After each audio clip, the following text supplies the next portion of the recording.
जय जगन्नाथ सांग मैंने एक्चुअली मो भौणी आसी तो मुझे नेबापी आसी आम घर पाखे ही फास्ट आम ये दी भौणी मिसी डिस्कसन करूँ कौन कौन खाइबू तो फास्ट आम भाभी गुपचुप खाईदेबा ये पापड़ी गुपचुप खाइलु एक्चुअली जो गुपचुप खाए ना बहुत ही टेस्टी दिखती गुपचुप खाई सारा पर दीटा आइसक्रीम खाई आसलु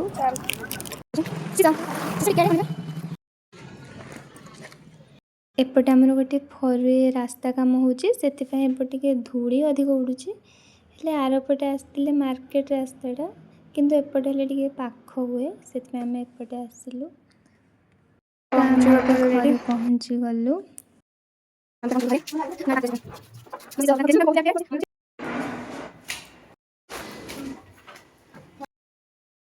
खाଇବା ଜିନିଷ ଧରିକି ଆସିଛି।